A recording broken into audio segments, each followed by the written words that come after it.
Connor, on the last episode, we gave people an invitation. No matter what was going on in their life, we said, you can change it.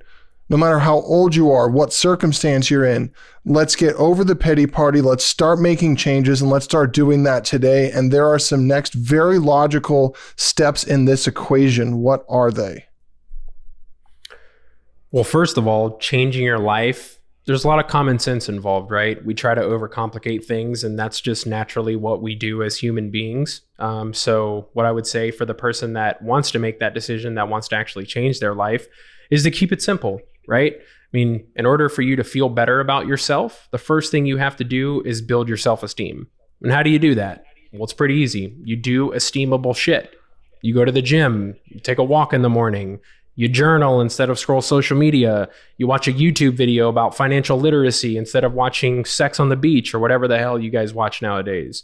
It's not overly complicated to change your life and to make that decision. The problem with most people is they don't stay consistent, right?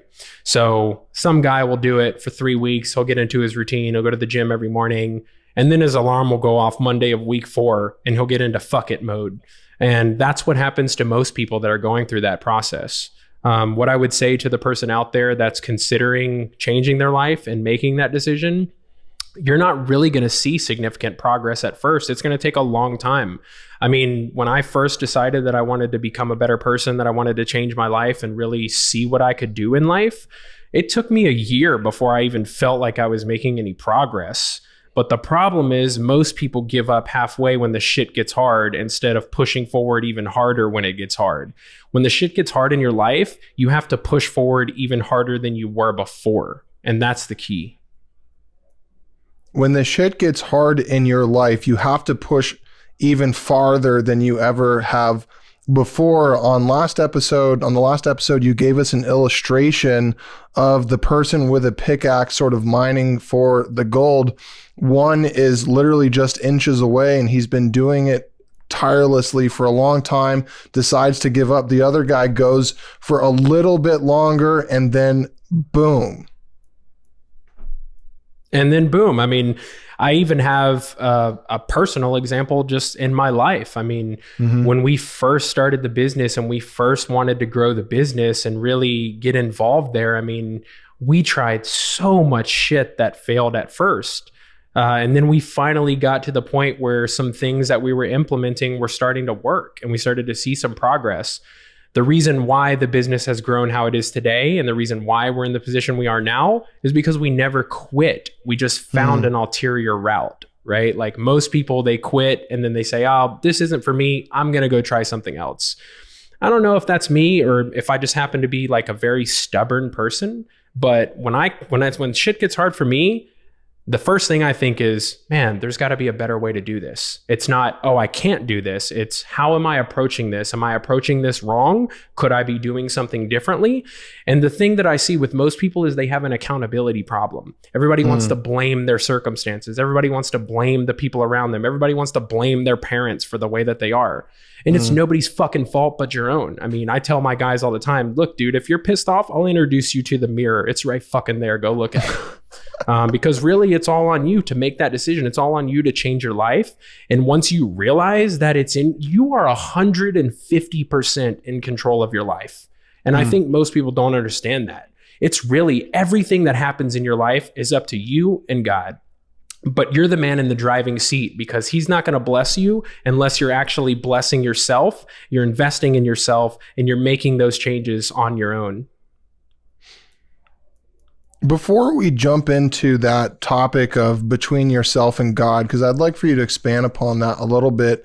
I know there's actually a quote in your gym at your corporate headquarters for Ardent X. What does it say and what does it mean? So the quote in our gym says, fuck average, be legendary.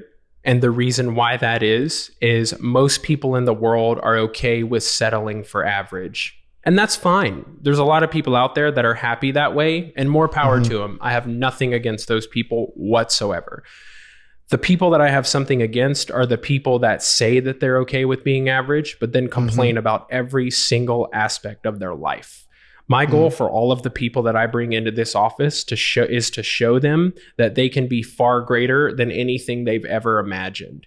And most people don't even know how much potential they have when you first bring them in. You have to open their eyes and show them that they can be legendary, and it is possible for them to be that. So now, do you think God wants us to live a legendary life? Because I would say God wants us to live the best version of ourselves, who he made us to be.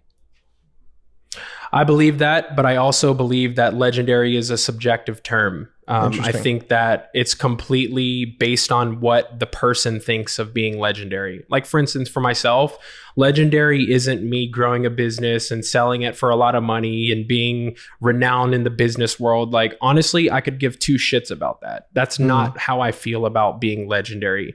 The way that I feel about being legendary is how much of a footprint can I leave on this planet when I'm gone?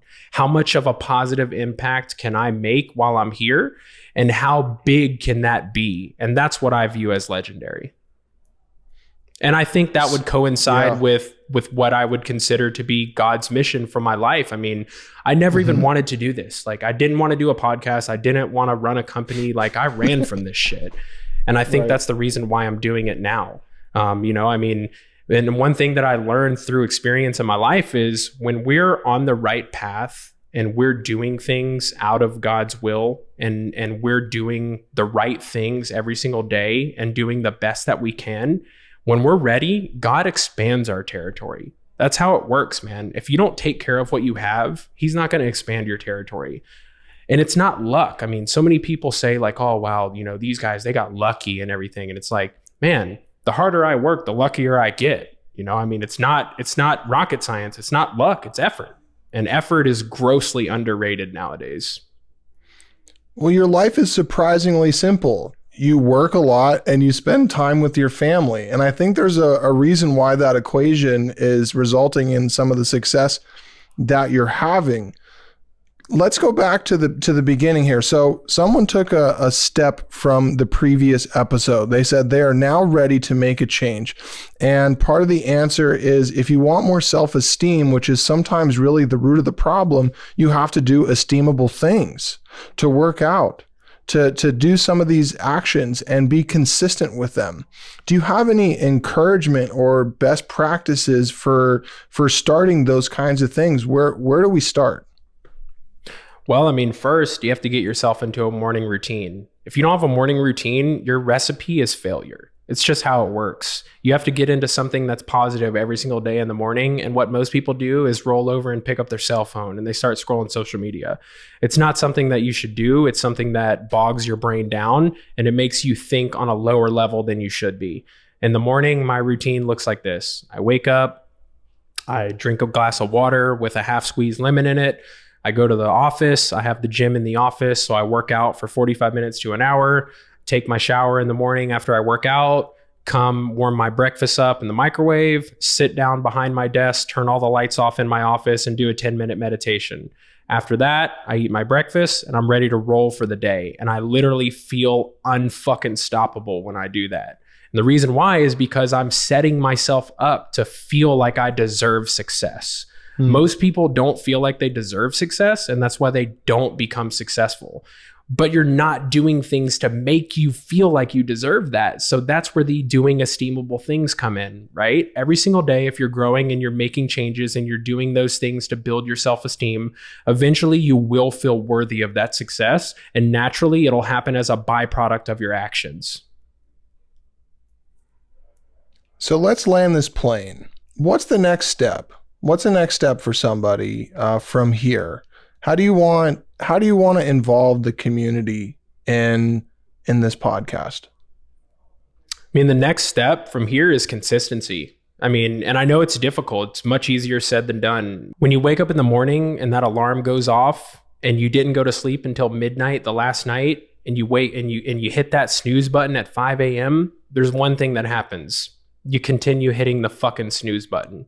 But guess what? Life keeps going every single day. It doesn't stop. It doesn't care about your time. It's going to continue to grow. Everybody else is going to continue to develop while you continue hitting the fucking snooze button. So consistency is a big step in the right direction for this.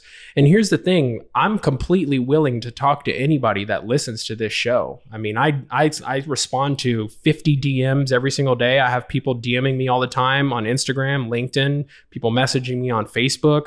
I even have a community text that will drop at the end of this episode that you can send text messages to.